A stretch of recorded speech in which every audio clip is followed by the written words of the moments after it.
On entend les pigeons. Chers amis, bonjour. Je vais vous parler de l'affaire de Liana. Liana, la victime de trop qui fera basculer enfin vers l'enfantisme. Je reviendrai sur cette notion-là dans un autre contexte.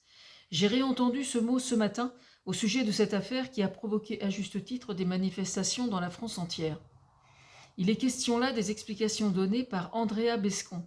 Il s'agit là d'une actrice, elle-même victime d'abus sexuels et autrice du film Les Chatouilles, rediffusé il y a quelques jours à la télévision. Peut-être qu'il est encore disponible sur Internet, j'ai pas vu. Pour qu'il n'y ait plus de Liana, plus d'enfants tués, violés, agressés. Ce sont ces mots. Certains attendent que je parle de ce sujet. Je ne parle quasiment jamais à chaud d'un fait d'actualité parce que je me méfie justement du côté émotionnel. Ensuite, j'écris actuellement ma propre biographie où justement, ayant moi-même été victime d'un pédophile enfant, j'aborde ce sujet sous différents angles. Un jour, j'avais eu une idée amusante qui consistait à monter une chorale faite uniquement de victimes de pédophilie, d'inceste ou de viol, histoire de monter un truc qui nous aurait amenés à chanter pour hurler le plus possible et ainsi signifier qu'ils n'auraient pas réussi, contrairement à ce qu'ils pensent, à nous avoir tués véritablement. C'était une excellente idée et si quelqu'un veut s'y coller, il ou elle a tout mon soutien. Les hommes aussi y seraient admis dès lors qu'ils ont eux aussi été victimes, je pense évidemment aux victimes de prêtres pédophiles notamment. Puis les années ont passé, la vague MeToo a submergé les silences, les non-dits, les morts intérieures, ces boules immondes qui nous avaient rongé le cœur pendant le plus souvent des décennies entières avant d'oser enfin parler. Et si ce projet voit le jour un jour, je réalise simplement que nous sommes si nombreuses que le challenge serait bien difficile à réaliser. Mais qui sait, je n'ai peut-être pas dit mon dernier mot sur le sujet, ou à moins que quelqu'un d'autre s'y colle. Revenons à Liana. Nous savons aujourd'hui que sur 100 enfants qui sont abusés sexuellement, 80 le sont au sein de leur propre famille ou de l'entourage proche. Ça signifie donc que parmi toutes ces personnes qui ont défilé pour demander justice se trouvaient obligatoirement aussi des pères incestueux et des pédophiles. Loin de moi l'idée de chercher à mépriser ceux qui ont défilé. Je vous rappelle simplement que quand une femme est assassinée, assez souvent quand même le coupable il crie avec la meute évidemment, c'est son intérêt. Je ne sais plus comment, j'ai pas de nom qui me viennent, mais vous voyez de qui je veux parler. On sait qu'au sein des familles, quand une petite fille est abusée par son père, les pièces de la maison ou de l'appartement à risque, pour information, sont d'une part la salle de bain. Un père sous aucun prétexte ne doit se trouver nu en même temps que ses enfants individuellement, qui le sont aussi au moment du bain ou de la douche. Mais aussi, et ça glace le sang, la chambre de l'enfant, plus précisément la chambre de l'enfant au moment de l'histoire du soir, quand une des mains du père va se promener là où elle ne devrait pas. Et l'enfant de s'entendre dire la phrase fatidique « Tu n'en parles surtout pas à maman, ce sera notre petit secret ». Alors, ce sera notre petit secret, c'est une phrase particulièrement emblématique des pédophiles et des criminels sexuels, au point qu'il y a un livre qui porte ce nom-là d'ailleurs. Mesdames, si vous avez des doutes, ne restez pas seules. Des numéros verts existent pour vous aider. Votre enfant a besoin de votre soutien. Oui, vous avez bien lu, au moment de l'histoire du soir. Un jour, j'ai un truc à vous raconter. Un jour, j'allais aux toilettes dans un contexte de spectacle au théâtre Mondori à Barentin. Un père accompagnait sa petite fille pour qu'elle y aille elle aussi. Elle refusait d'aller aux toilettes en présence de son père. La maman n'était pas là, c'était le père avec sa fille. Elle avait peur de lui, visiblement. Lui se braquait et tentait de la raisonner et tentait de se justifier auprès de moi, l'air de dire « mais vraiment, je ne comprends pas. Qu'est-ce qu'elle a? Pourquoi elle ne veut pas ?» Au sujet des propositions de loi qui ont été faites par le gouvernement, je les trouve particulièrement personnellement satisfaisantes. Encore faut-il qu'elles soient adoubées par les différentes assemblées, mais surtout que le décret d'application apparaisse, sinon c'est peine perdue. Là, le dossier est chaud bouillant, donc tout le monde est hyper réactif. Une fois que le soufflet sera retombé, les vacances approchant, qu'en restera-t-il au mois de septembre? Dès septembre, justement, si le dossier tombe dans les oubliettes, il faudra défiler de nouveau et sans tarder. Par contre, un truc me révolte absolument, qui consiste à nier le côté financier du fonctionnement de la justice.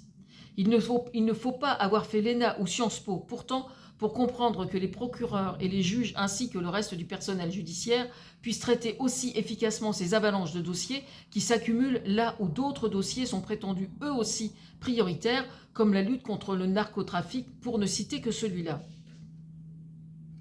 Il y a un point qu'il faut absolument souligner en ce qui concerne la pédocriminalité. Ce qui caractérise ces individus, c'est d'être tous des pervers, solidaires les uns avec les autres, qui s'échangent ou se vendent des fichiers, et ceci à travers le monde entier. Ils ne se vendent et s'échangent pas que des fichiers, d'ailleurs.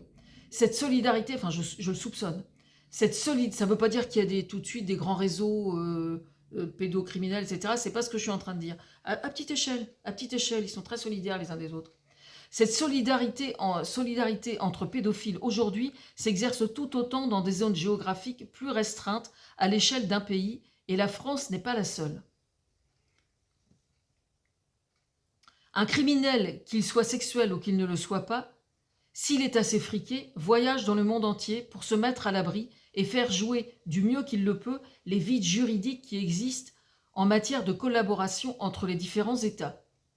Par exemple, le suspect numéro 1 pour cette affaire-là, il y a eu un signalement fait par les USA. Oui, bon, voilà, c'est un exemple. Ainsi, il peut parfaitement sévir à l'autre bout de la planète en limitant le plus possible le risque d'être découvert, dénoncé et donc poursuivi. Tout le monde aura remarqué à quel point, en ce qui concerne le crime de Liana, son alibi est interpellant. Dès que j'ai appris qu'il avait un alibi béton, à savoir, à l'heure du crime, il était en train de filmer sa propre fille au spectacle de fin d'école, j'ai trouvé ça suspect. On sait désormais que c'est la famille entière qui est marquée par la pédocriminalité, phénomène connu, hélas, en matière de criminalité sexuelle. Je veux dire par là qu'il arrive que cette tare se transmette de façon plus ou moins consciente de génération en génération. Dès le départ, ayant observé ce fait, l'alibi m'a semblé trop gros et trop évident. Ma théorie, qui a été transmise aux enquêteurs au bout de 2 jours, c'est qu'ils ont fonctionné en réseau et que la fillette a été livrée d'une certaine façon à un autre pédophile, cette technique ayant pour seule et unique vocation d'appliquer cette solidarité version « je te revaudrai ça », faisant alors fonctionner le principe de loyauté.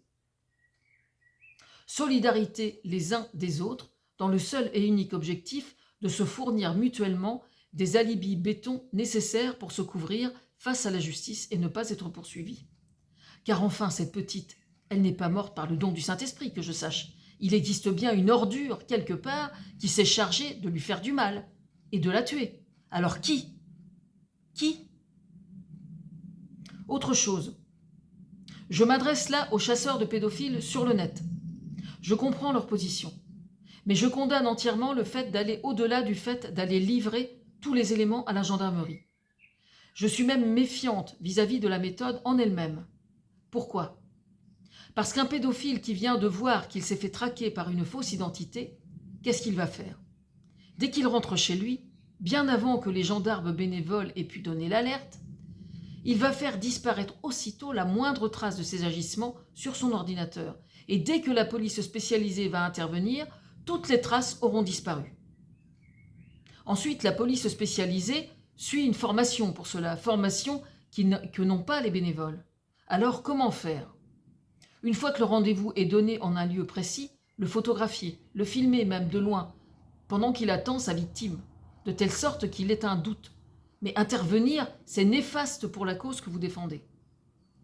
Vous pouvez même le soir même reprendre la conversation et lui dire qu'il y a eu un truc qui a fait qu'elle ne pouvait pas être au rendez-vous. C'est maman qui m'a demandé un truc et j'ai pas pu venir. Si vous intervenez en personne, vous grillez complètement le travail des enquêteurs. D'autre part, personne n'est à l'abri de voir un bénévole péter un câble, balancer tout sur les réseaux sociaux et engendrer une chasse aux sorcières. En Angleterre, il y a quelques années, un homme ainsi s'était fait littéralement lyncher alors que nul n'est autorisé à se substituer à la justice. Enfin, pour conclure, je vais vous parler des affaires des encadrants périscolaires.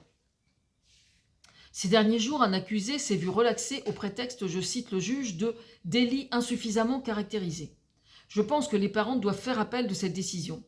que le fait que les juges soient insuffisamment avertis de cette forme de criminalité ne fait hélas aucun doute. Là encore, c'est une histoire de pognon aussi. Pourtant, dans ce cas précis, délit insuffisamment caractérisé, pour le coup, était approprié. Mais alors, c'est une peine avec sursis qui aurait dû être prononcée et certainement pas un acquittement. D'autre part, qu'il soit fiché pour éviter la récidive.